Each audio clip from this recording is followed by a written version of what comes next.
great apes have a legend. A story about a tower to heaven and an attempt by mortal hands to usurp God himself.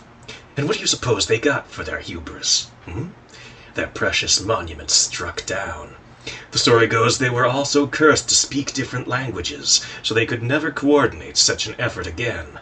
Maybe it was a vengeful deity. Maybe the tower just became unstable when it reached too high.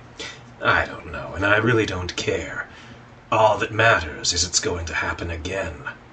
I'll see to it. And this time, the cost will be far greater than mere gibberish. This time, the cost will be extinction. Peter Dane, once a lab rat, was again a prisoner. Not to great apes, tampering with his body for some scientific curiosity, but to his own brother.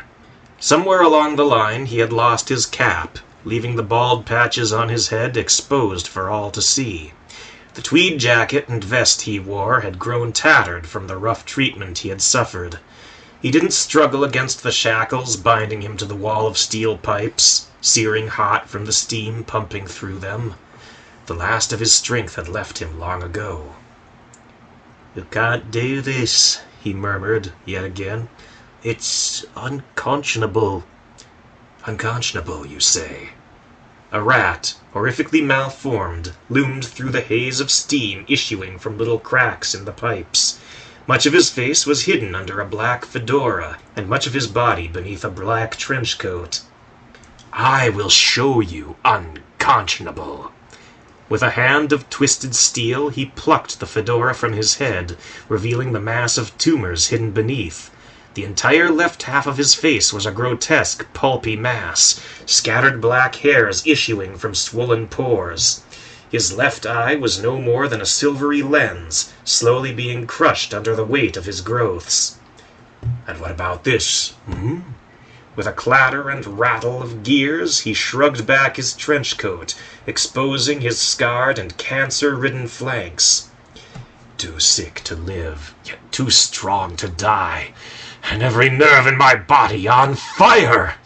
Remus vanished as he drew his coat across his shoulders and replaced his fedora. Then Dr. Chuckles was back in force, a sick grin spreading across his face as his throat rattled with diseased laughter. "But it really doesn't matter, I suppose. None of it matters, because your little friends will be riding to your rescue." Peter hung his head, forcibly ignoring his brother's words. "Oh, don't be so glum," Dr. Chuckles scolded, turning aside and gazing down the steaming corridor. "I have observed unmatched loyalty among them. More loyalty than I saw from you." Dr. Chuckles glanced over his shoulder, his voice growing harsh and his gaze cold. "More than you deserve." Peter shook his head. "They shouldn't. I left them free and safe." "Oh, but they will." Metal claws clicked against the steel floor as Dr. Chuckles sauntered back to Peter's side. "I'm sure of it. In fact, I dearly hope for it. If they don't, I'll be sorely disappointed. But if they do..." At this, Dr. Chuckles raked his claws along the pipes over Peter's head, sending a shower of sparks flying and a surge of electricity running through it. "I'll be ready." So they had, that fractured remnant of Peter's loyal circle of companions. They rode into town atop the scale, a sailing vehicle fashioned from a metal deck and 4 wheels underneath. The original had been built from a great ape's roller skate, its name a portmanteau of the words skate and sail. At the head of the vessel stood Elizabeth Hartley, an attractive, by mouse standards, little woman with large, kind eyes, clad in a red cape that concealed a sheathed sword slung across her back. The love of her life, a mouse by the name of Don Copper, manned the 5th wheel that served as a rudder. He was a seasoned tracker and woodsman, armed with an array of knives and a longbow. Stu the Shrew, a venomous little rascal who harbored a not-so-secret crush for Elizabeth, peered over the side of the scale, adjusting the glasses on the tip of his little black nose, his dark eyes sparkling as he gazed up at the buildings along the skyline. Towering above the others and manning the sail, there stood a rat woman, dressed in a pinstriped suit jacket and black fedora. Fay Beam, showgirl and ex-lab specimen, Peter's would-be mate. Then there was Matrix, a friendly little jumping spider, who perched atop the mast. Elizabeth lifted her ears to the air, brow furrowing as she listened intently. Yet all she could hear was the rattling of the scale's wheels and axles. It's too quiet. I don't like this.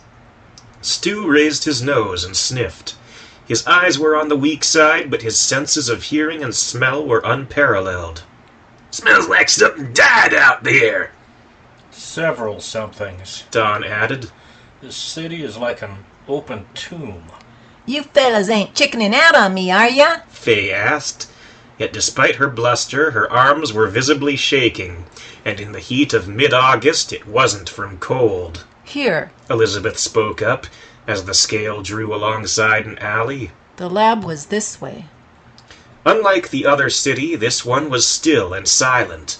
Not one rat stirred amid the shadows. The fire escapes were bare, and the dark corners of the alley were vacant. The piles of refuse were untouched, left to lay where they had been dumped long ago. No scavengers crept in those streets. As the scale approached the other end of the alley, Don steered it aside into a hiding place amongst the bags of garbage. Beyond the alley's edge, Elizabeth could see it. A cold, stone-gray citadel, squatting amid the cityscape like a giant cube-shaped toad. Even to the great apes, the lab was an impressive facility. To mice and rats, it was nothing short of a concrete kingdom. Don stood up, rubbing his back and picking up his longbow as he scanned the giant building before them. You're telling me Mecha Chuck actually lives here? Elizabeth nodded. For a number of years, at least. It's the first place we encountered him, so I think it's the best place to start looking. Don nodded. Okay, I follow. Pointing to Matrix, he spoke up. You, with me. Let's see what we're up against. With that, he hopped to the ground with a light slap of his feet against the sidewalk. Don, Elizabeth spoke up. be careful. Don glanced over his shoulder and smirked up at her. Hey, I've been through worse. But Elizabeth was shaking her head. No, Don, you haven't. Just keep your heart warm for me, okay? "I'll guard the babes," Stu announced. Don gave him a somewhat annoyed look. Yeah, you do that. Don gave Elizabeth a final half-wave, half-salute. She blew him a mournful kiss in answer. With that, Don set off across the street, keeping to the shadows of the silent metal hulks that sat motionless against the curbs on either side. The sight of an overgrown forest of grass greeted Don as he poked his head over the far curb. Ideal cover by his reckoning. As he slipped into the shade of the grass, Don felt something crawl up his back. He jumped, stifling a yelp of fright. "Shh!" A faint hiss whistled in his ear. Don's brow furrowed as he turned his head, looking into the 6 beady eyes and 2 giant black orbs of Matrix. Don't do that. The spider apologized. Don fell into stillness for a time, his ears twitching as he listened for movement. Don advanced through the grass, Matrix straddling his shoulders, an arrow nocked and ready to fire. Very quickly the vegetation gave way to a broad slab of cement. Don drew a blade of grass aside, peering out to watch for threats. It was as still and empty as the street he had just passed through. Emerging from the grass, Don found that the slab was accompanied by a steady line of others just like it, stretching away into the distance in either direction. Well, you've been here. Don muttered. Which way do we go? Matrix pointed to the right. Trust in you, Bug. "Humph!" the spider scoffed, limbs resting indignantly on his hips. Don crossed to the other side of the cement, where another swath of green awaited, and vanished into the cover of the foliage. He ran parallel to the sidewalk, keeping several cubits of greenery between himself and the open. If anyone were out there, Don would be long gone before they noticed him. Just how big is this place? Ugh, Matrix squeaked, spreading his foremost limbs as wide as he could manage. Built for apes, not for mice, Don guessed. Uh-huh. Don fell silent as he heard the sounds of chatter ahead. Not distinctive voices or speech, but unintelligible chittering. Don slowed. Very faintly he could see the light of street lamps winking between the blades of grass. He brushed a blade aside as he saw the familiar sight of cement, and then he leapt back into cover. That's a whole lot of mice. And indeed it was. Not just mice, but rats as well, and a few other rodents Don couldn't quite recognize. The parking lot was crawling with them, gathered in small clumps around campfires, clustered between an eclectic collection of rodent-sized siege weapons. Catapults and ballistae, siege towers and trebuchets, mortars and cannons. It looks like something out of one of Liz's books, Don mused. Shattered glass glittered in the moonlight, where the doors had long since fallen open, their windows smashing against the sharp edges of the front steps. Most of the rodents walked upright, carrying weapons of varying design. But there were those unarmed individuals who crawled on hands and knees, snarling and squabbing amongst themselves like feral beasts. Those must be the ones Liz called biters, Don guessed. Uh-huh. Don took a deep breath and looked out again. There must be an army out there. No way we're getting in through the front. Don drew back into the grass. But the place was built for apes, and if I know great apes, there's always a crack or chink they miss. There must be another way. Huh? Come on, Bug. We're circling around the other side.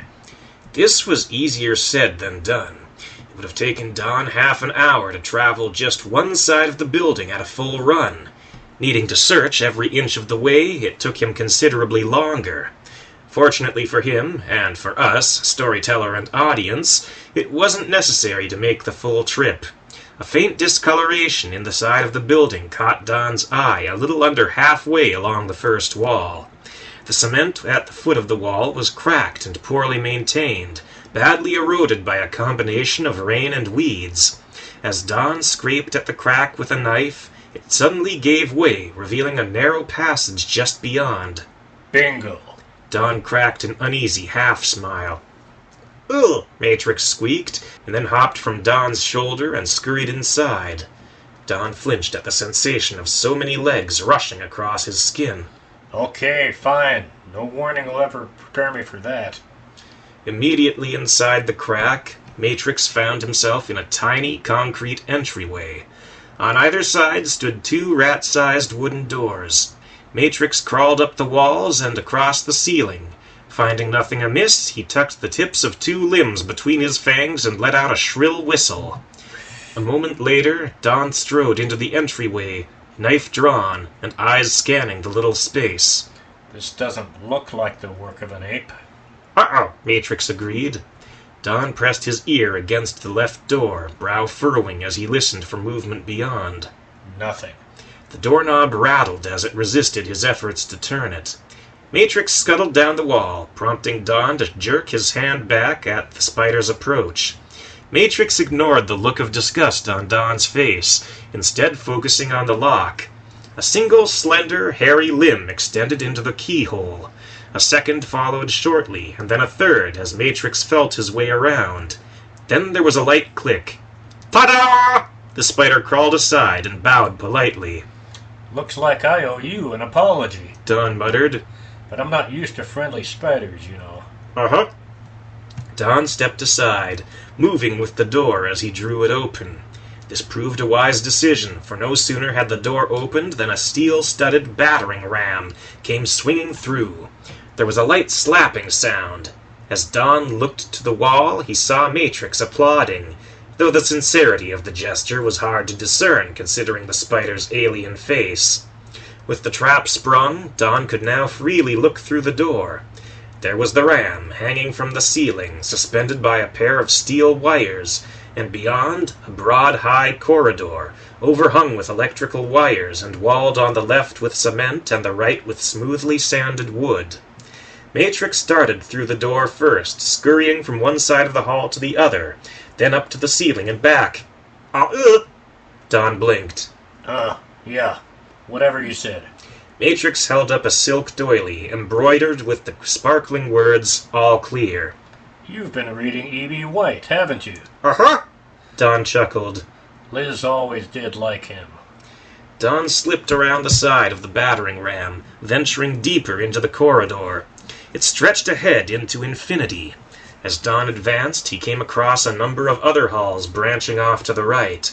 After a short time, he came to a stop and looked back the way he had come. Well, Bud, Don remarked to Matrix, I think we can call this an entrance. Let's head back and tell the others about it. Yet as Don turned back, Matrix lagged behind him, for the spider knew that these halls were well known to Dr. Chuckles, and it was unlikely the super rat would have left them unguarded, and the spider was right. As Don passed a branching hallway, now on his left, a white form stepped silently after him, steely red eyes gleaming with malicious intent. With near-perfect timing, in rhythm with Don as he breathed out, a pair of powerful, snowy arms wrapped around his shoulders from behind, pinning Don's arms to his sides, and squeezing out the last of his breath. Don gasped in pain as a pair of teeth dug into his shoulder and drew blood. Don stabbed blindly, but his forearm alone could only bend so far back. So instead he stabbed up and to his left, cutting at his assailant's forearms. 7 red lines trickled from amid the transparent hairs, growing thick and melding into one another as the powerful muscles flexed, drawing tighter around Don as he struggled. Don jerked his head about, wincing as the teeth in his shoulder pulled and tore with the motions. The back of his head just barely grazed his attacker's muzzle. He could manage little more than to lightly slap his assailant with the back of his head. Then Don's captor shuddered, his breath growing ragged as 3 slender limbs brushed his flesh just beneath his limbs on either side. The teeth ripped free of Don's shoulder as his captor threw back his head and laughed. And then Don struck. It was a savage, blunt blow from the back of his skull, landing square in his assailant's teeth. Leaning back for support, Don raised a foot and drove his heel into the wall of tough, hardened muscle behind him. A wild, blind headbutt rammed into his adversary's throat, drawing a sudden gag. Matrix leapt away, just in time to avoid being crushed as the combatants crashed to the ground. Don drove his knife into one of the arms restraining him. Even then they still held firm. Several more times he stabbed. No reaction. He threw his head back, feeling a crunch and crack of cartilage as his enemy's nose gave way. Don kicked wildly, driving his heels against whatever objects presented themselves as he continued to slash and cut. Finally, his assailant's grip began to loosen, just enough for Don's arms to stretch a little further back. His knife struck into his captor's vulnerable flank, spilling scarlet falls into shallow pools across the floor. At last, the arms holding Don fell limp against the floor. Gasping for breath, he rolled off his captor's chest and lay panting on the floor beside him. Yet as Don turned his head, his brow furrowed and his mouth dropped open in a look of disbelief. What? Are you kidding me? It had only been a mouse, and not a particularly large one at that. His face was disfigured beyond recognition from Don's struggles, and he looked as if he had been raked across a cheese grater after the fight Don had put up. But he was most certainly a mouse. A petite, almost effeminate mouse, his arms slender and dainty. Don sat up with a cough, rubbing his throat. That can't be the guy, can it? Matrix nodded. Uh-huh. Those things were like steel bands. Don clutched at his ribs, coughing in pain as he turned onto his side. He wiped his knife off on a clean patch of the mouse's fur, and sheathing it, picked up his longbow as he staggered for the door. Liz won't believe this. Even I don't believe it. Yet as Don sat on the deck of the scale, relating the events, Elizabeth's expression remained deadly serious. As his narrative wound to a close, Don cocked his head to the side and remarked, Liz, you're not laughing. What? You actually believe this? Elizabeth nodded. The Olympian formula made rats more intelligent. Why not stronger, too? Don winced and gave Matrix an annoyed look. Not so tight. Matrix apologized, loosening the silk gauze he had been wrapping around Don's chest. But we got a way in, yeah? Faye interjected, her expression hopeful. Kinda sounds like Jupiter's place. Stu rubbed his chin. Snapping his fingers, he added, Old Jupe had cameras all over the place. If we could get in, we could see everything going on in there. Assuming Dr. Chuckles left it standing. Elizabeth added. Or isn't using it as a base of operations himself. Don't tell me. Don groaned. You want me to go back in there and do some more scouting? You've done enough. Elizabeth shook her head. If any of us goes in now, it should be as a group. Don glanced back and forth between Faye and Elizabeth. Well, if it's all the same, I'd rather you ladies stayed back where it's safe, you know. Faye leaned forward with a raised eyebrow and glowered down at Don. And who's gonna stop us? You? Don looked her up and down. Nope. You will. Because you're a lady. That is, a gentlewoman. And you respect my seasoned opinion. She ain't, you know, Stu muttered. Don turned his attention to Elizabeth. At least tell me you'll wait back here. But Elizabeth was already shaking her head. Peter's a friend. A very good friend. Almost family. I have to do whatever I can for him, just like he would for me. Don rolled his eyes and nodded softly. Right, of course. Just stay close to me, okay? Elizabeth cracked a weary half-smile. That I'll gladly do.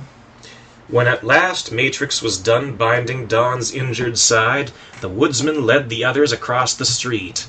Faye, the largest of them, helped Don up the side of the curb. From there, Don retraced his steps to the narrow entrance and led the others into the little chamber within.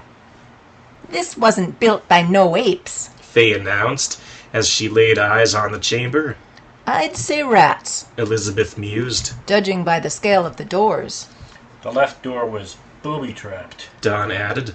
When I opened it like this... The moment Don turned the doorknob, the door swung open, propelled by the battering ram as it came crashing through. The others dove for the sides, just narrowly avoiding the oncoming ram. Don clicked his teeth, making a gun-like gesture towards the opening. That shouldn't have happened. We sprung it last time we came through. That means it was reset. Elizabeth speculated. And that means someone knows we're here. On that grim note, they filed inside. Matrix led the way, scouting ahead for any traps that might have been set in his absence. The next were Elizabeth and Don, walking abreast, parting only to slip around the sides of the battering ram. Bringing up the rear was Faye, pushing a reluctant Stu ahead of her. No, he was heard to protest. I don't wanna! Don gestured for the others to be silent, his brow furrowing as he spotted a red smear on the floor and a line of sticky red tracks leading away down an adjacent corridor. That mouse was dead. Dead men don't just get up and walk away. Around here they do, Faye muttered.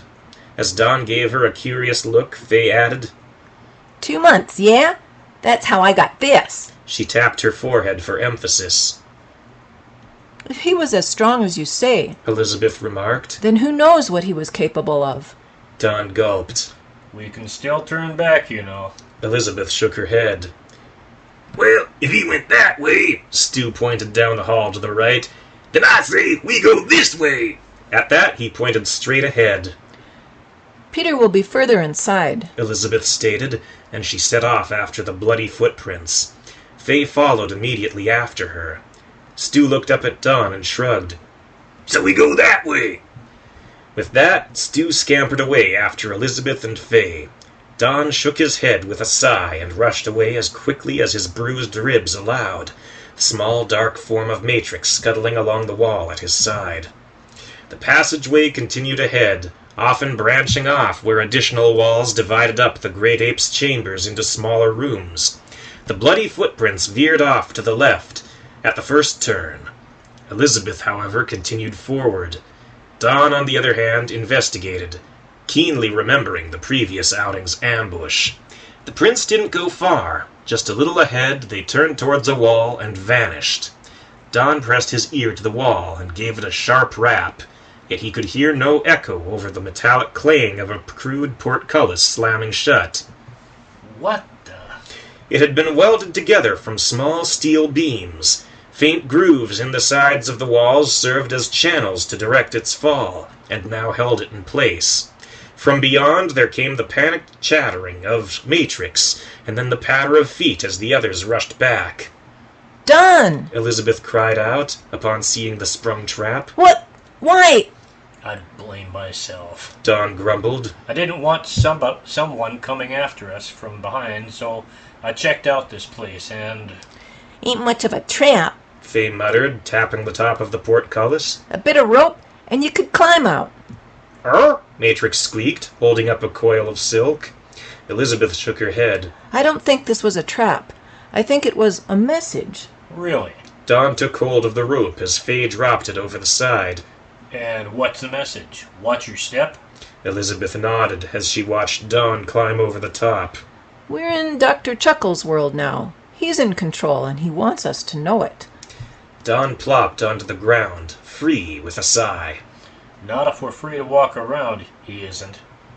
If he wants to scare us, he'll have to do a better job of it.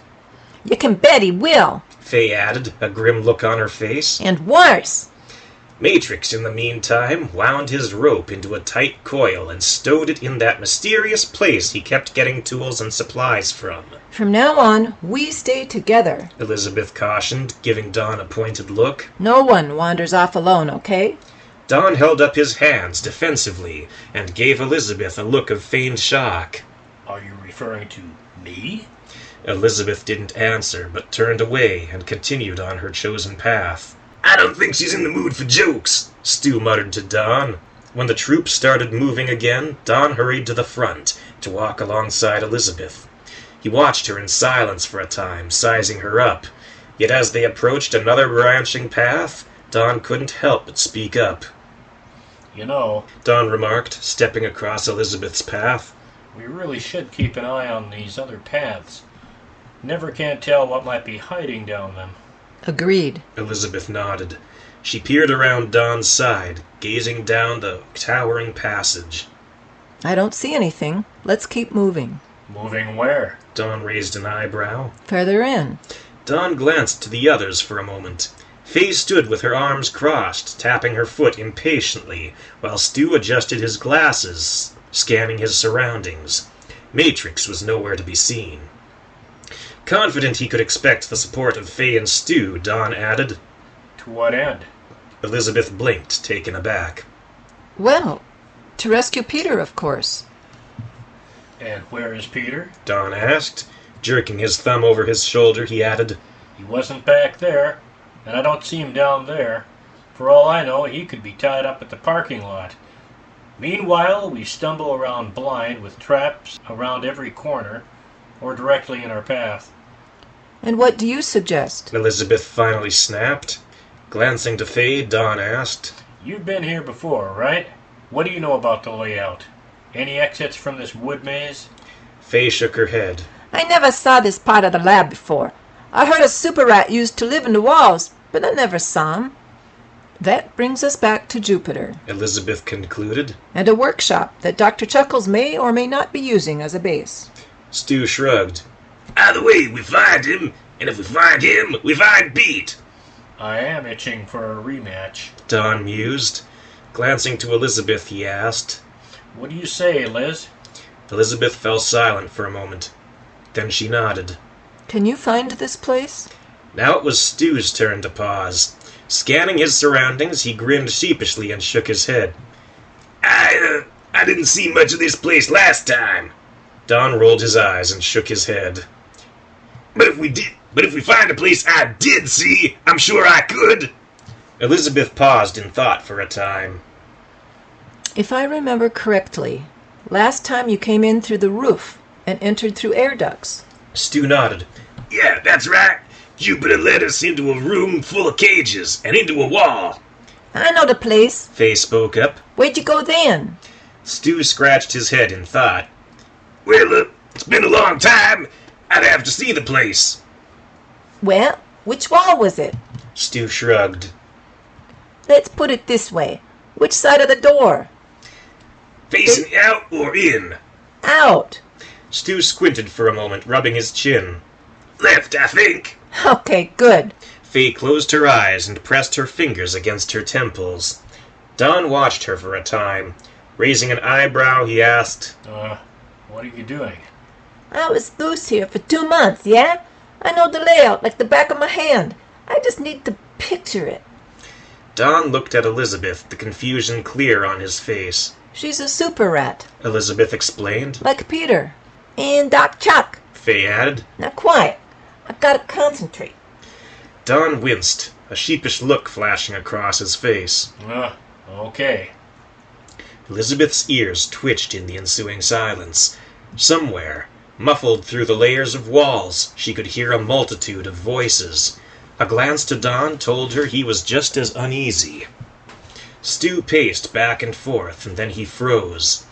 His ears, keener than the others at the cost of weaker sight, picked up a sharp distinction in the clarity of several voices. Miss Beam, y'all better picture quickly. We got company. Faye's eyes snapped open as she heard it too. Well, I got more bad news. We gotta cross a hallway to get where we're going. In the passages behind them, there arose a sound of chain links clinking and gears grinding as a winch slowly raised the portcullis that had briefly trapped Don. Looking up at Faye, Elizabeth asked, Which way? Faye glanced about to get her bearings and then pointed towards a corner just ahead on the left. In there. Yet, as the four of them rushed for the new passage, there came a light squeak of from overhead. There was a light click, and a giant, by rodent standards, razor-edged pendulum swung across the hall, embedding itself in the opposite wall. As Elizabeth peered around the corner, she saw several more pendulums, much like the first, swinging forward and back down the length of the passage. I think there's a pattern. I hope. Faye exclaimed, her head spinning as she watched the deadly, erratic motions of the swinging blades. Looking over his shoulder, Don saw the red glow of eyes, set in pale white heads, their lips drawn back in savage, slavering snarls. Find it later. Don rammed his shoulders against Faye's rump from behind, sending her stumbling forward. Biters at 6 o'clock. Stu gave Elizabeth a quizzical look. What's the time got to do with it? There's not enough, Elizabeth answered, grabbing the shrew under his arms and forcibly hauling him along with her. There was a sound of multiple bodies hitting the floor behind them, as first one and then another biter tripped on a barely invisible thread stretching across the passage. Matrix scurried along the wall ahead, his alien mind concocting additional snares to set for the feral mice. 3 more pendulums swung forward, each slightly behind the first.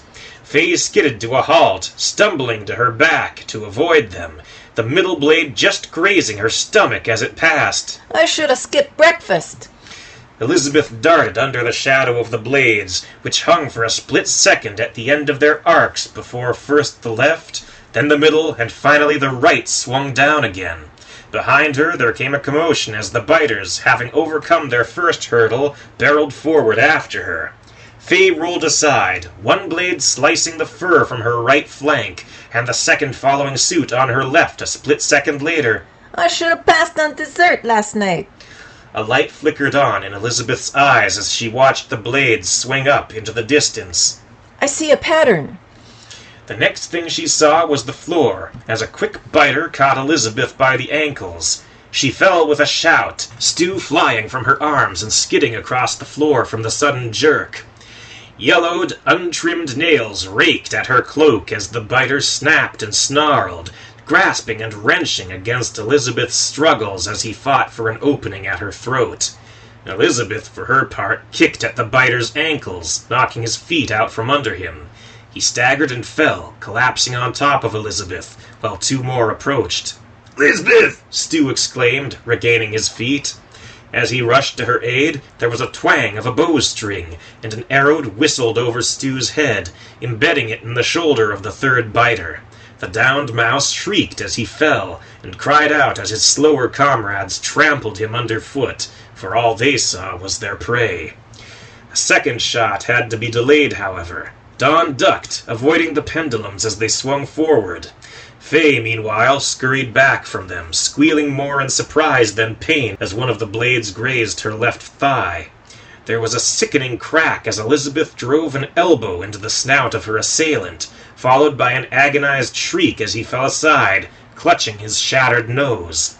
As the second approached, Stu dove for his ankles, teeth bared, and venomous saliva flying as he bit into the biter's tough muscles. The feral mouse shrieked, dark lines spreading along his shin as the venom coursed into his bloodstream. Elizabeth scooped up Stu in her arms and rushed away, just as the pendulums began to descend from behind. 1, 2, 3, she shouted. That's the sequence. The biters halted in their tracks, the stragglers crashing into the backs of the front runners as they shied away from the swinging blades. Once the pendulums had passed before them, however, the chase was back on. Fay dashed ahead, fleeing before the coming blades. She darted to the right, avoiding the nearest pendulum and buying just enough time to escape the arc of the third. She then dropped to the ground as she was greeted by 3 more oncoming pendulums. The middle blade rushed in first, drawing blood as it sliced across her waist. Elizabeth was spared such pain, for though a descending pendulum struck her from behind, its cutting edge was dulled against the leather scabbard that lay beneath her cloak, and blunted against the steel blade that lay within. The force of the swing, however, was enough to knock her clean off her feet and send her skidding forward across the floor. Don, his reflexes as sharp as the swinging blades, turned aside, slipping between 2 of them as they swung past. In the split second of safety, he fired off 2 more arrows, felling 3 biters, 2 impaled on one shaft. A chorus of shrieks went up as the pendulums swung back down, the looks of feral terror reflected in their stainless steel sides as the mass of biters skidded to a halt and struggled to flee before the oncoming blades. They were swept away in a clash of metal and flesh, leaving thick red streaks along the floor in their wake. Fay scooted back from the second trio of pendulums, avoiding their downward arcs as she slid into a narrow safe zone between the 2 sets of blades. As the first set of pendulums arced upwards, Don turned from the carnage and rushed to rejoin the others. As Elizabeth sat up, she surveyed the torn remnants of her scarlet cloak. A giant tear had been ripped right down the middle, leaving the 2 divided halves to flap at her sides. Stu did not escape unscathed either. As he sat up, he gave a great sigh of distress as a grand spiderweb of cracks appeared in the lenses of his glasses. A moment later, the cracks vanished, as did any remaining glass. "That's it," Stu announced. "Now I'm mad." Well, Don remarked. I think Old Ugly finally succeeded. I, for one, won't be needing an outhouse for a very long time. The sounds of scurrying feet faded into the distance, leaving only the sounds of gears clicking and axles squeaking to break the monotonous silence. Get down!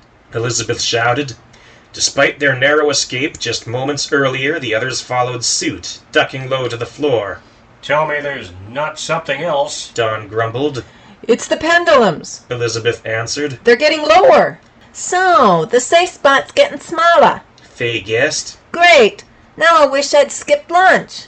Stu smirked. "Ha! That just means they'll hit the floor and stop moving." Assuming they don't cut us up first. Elizabeth added. But it also means they have to swing farther. Fay exclaimed, a sudden light flashing in her eyes. Which means we got longer to run between cuts.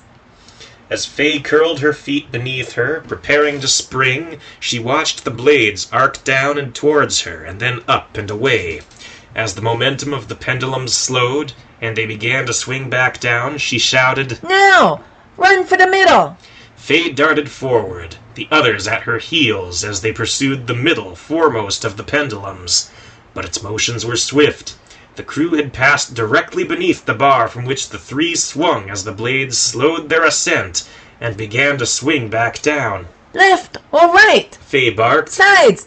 And keep running! The middle pendulum slashed through the midst of Elizabeth and her companions, followed shortly by the remaining two at the sides. But the delay was just enough for them to fling themselves to the floor and slide to safety. The click of gears heralded the continued descent of the blades, and the shrinking of the safe zones between each set. The next trio were the opposite of the previous, with the left and right pendulums leading the way, and the middle bringing up the rear. Down they came, hurtling towards Elizabeth's crew, and then up into the darkness. Okay, Faye gasped. we do the same this time, eh? But we start from the sides and then hit the middle. Now! Just as the pendulums began their downward arc, the company rushed forward, following the nearest to the lead blades. But this arrangement was trickier than the last, for now they found themselves squeezing together on either side, which slowed their progress. Elizabeth and Dawn were heard to cry out just as the middle pendulum swept past. The two of them spun as it slashed between them and hit the ground with a crash. They skidded past the others, leaving streaks the color of Elizabeth's cloak in their wakes. Each of the two, on the opposite arms, had received a nearly identical wound, a broad, open gash which bled freely into the woodwork. Stu gasped in horror. Though he could see little, he smelled the coppery aroma of blood. With shouts of, "Lisbeth! Talk to me, Lisbeth! I'm coming!" he rushed to her side. As the shrew set about ripping strips of cloth from Elizabeth's cloak to bind her wounds, Matrix appeared at Dawn's side, offering the mouse a silk roll of gauze. Being far smaller than the others, the spider had a far easier time traversing the perilous hallway. Miss Beam, Dawn addressed Faye, wincing as Matrix bound his arm. the next time I shove you into a hall full of traps, feel free to push me in front of you. Faye leaned against a wall, gasping for breath as she clutched her sides. You sure there'll be a next time? Dawn forced a chuckle. Come on, be positive. Just tell yourself, we're going to make it, and we're going to make it. One of us has to. "What we need is a place to rest," Stu added, looking over his crude tourniquet. "Ain't nobody taking on Dr. Chuckles like this." Elizabeth gulped, squinting in pain. Assuming we have time to recover. Well, I tell you one thing. Faye sighed, with just the faintest edge of relief. No one's following us through that. Elizabeth, however, wore a very grim expression. They won't have to. If there's an exit at this end, someone can come for us through that.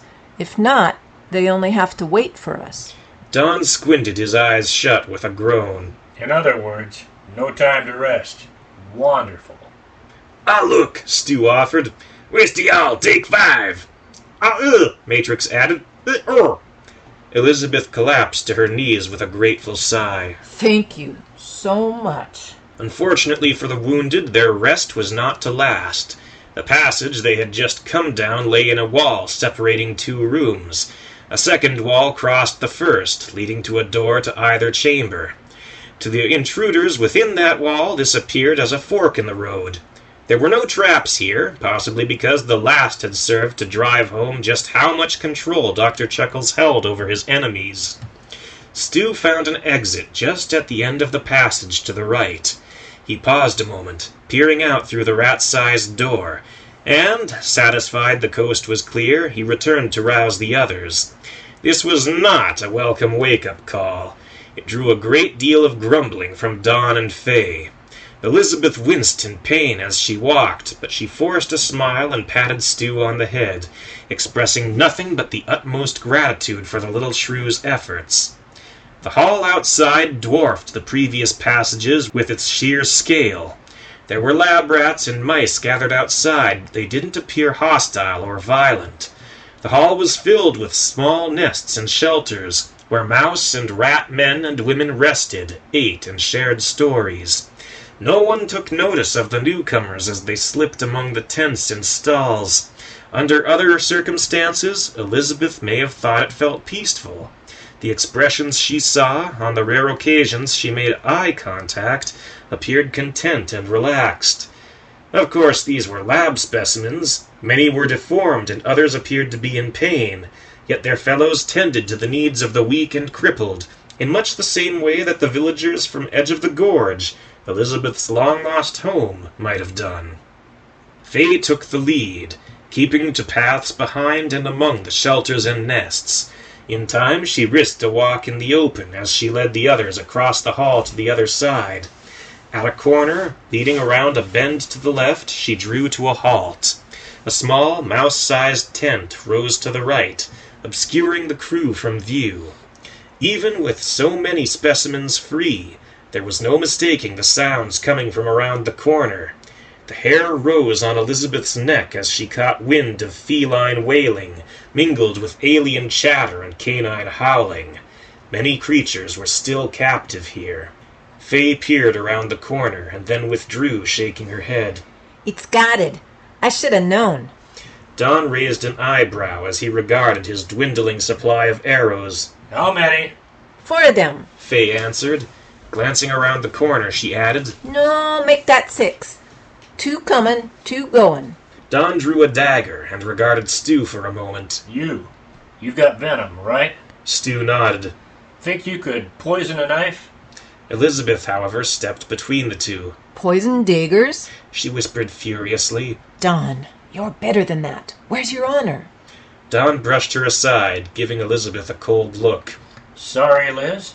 You got cut off in that hall of guillotines. Stu accepted the knife, running his tongue along its edge and passing it between his teeth before handing it back to Don. Done! Can we at least try to sneak past them? Elizabeth pleaded.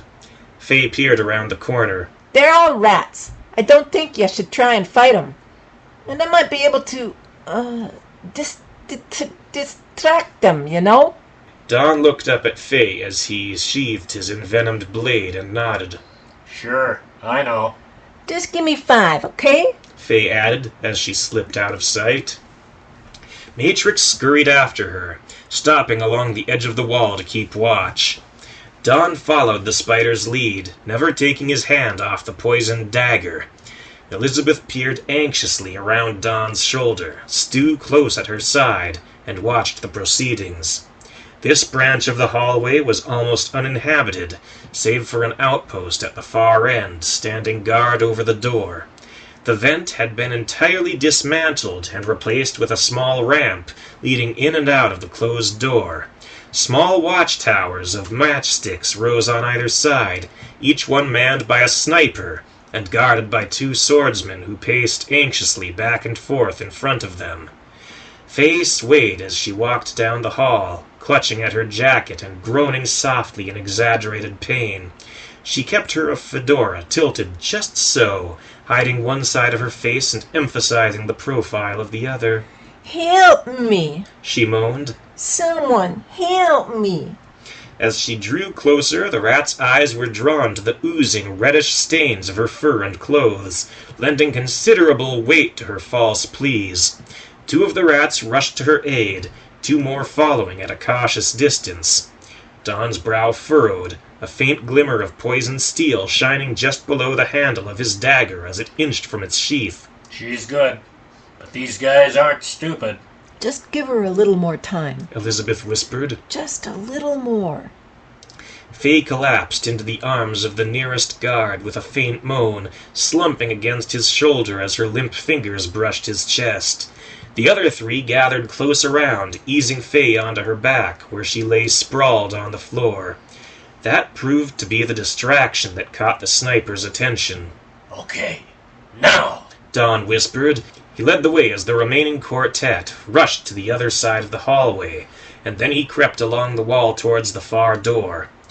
Bit by bit, Elizabeth and her friends drew closer to their objective. Yet the snipers were uneasy and twitched often, only for their attention to be drawn by some new motion or exclamation from Faye as the guards tended to her wounds. Closer, closer. The snipers exchanged frequent glances, as if sensing something was off. Yet as near as they could tell, Faye was unarmed. She was no threat. Still, any movement could have proven cause for alarm. All it would have taken was one stray glance to their left, and they might spot the hurried movements of 2 mice and a shrew. Then, well, those weren't longbows the snipers held. They were long, narrow steel pipes, not unlike Bubba's blunderbuss or Chubby Charlie's shotgun. but to be used effectively from a watchtower, they must have been far more accurate.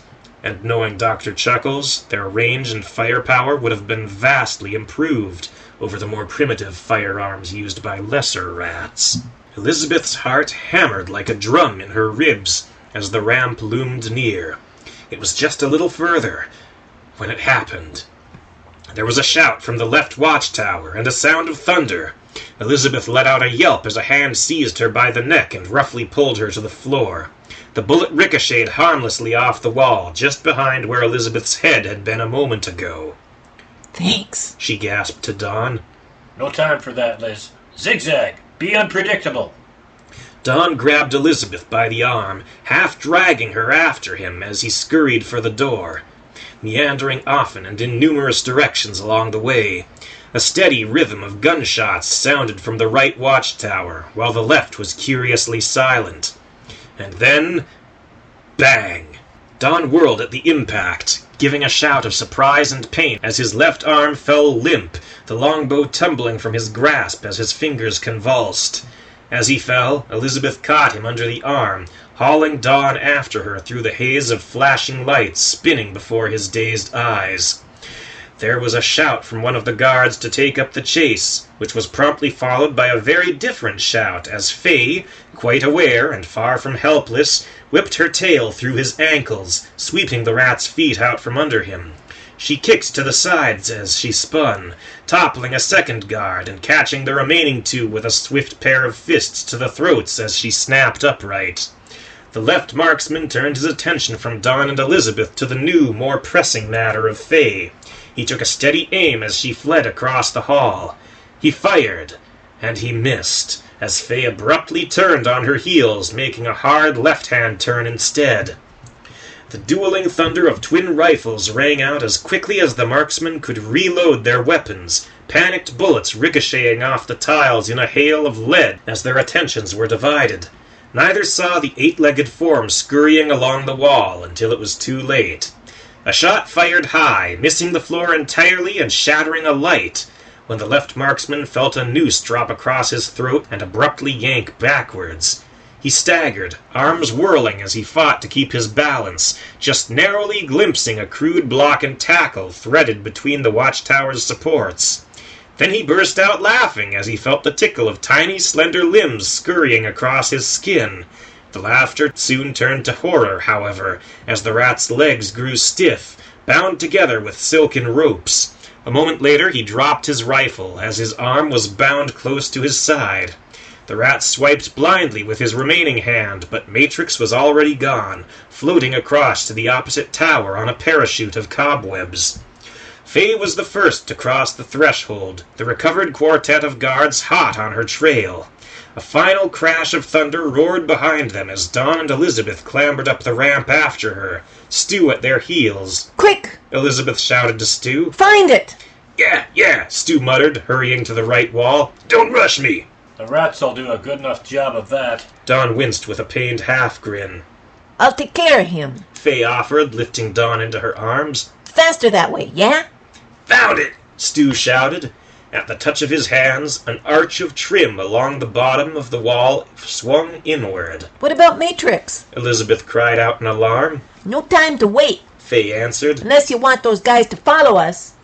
Elizabeth cast a final, agonized glance towards the opening in the massive door.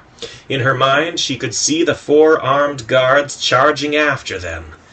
As much as she loved the little spider, however, neither Elizabeth nor her companions were in any shape to fight. She shed a tear as she turned away and ran for the opening in the wall. "I'm so sorry, Matrix." The door slammed shut behind her, sealing their course for better or for worse. All the guards found was an empty floor and cages piled high, filled with shrieking creatures of the feline, canine, and primate persuasions. Yet that didn't stop the guards from carefully and fruitlessly searching the room. After a time they gave up, returning to their posts to share stories of the Red Witch who vanished without a trace. It was unscientific, the rats agreed, quite irrational and impossible. But, lacking any knowledge of the hidden door, it was the best they could manage.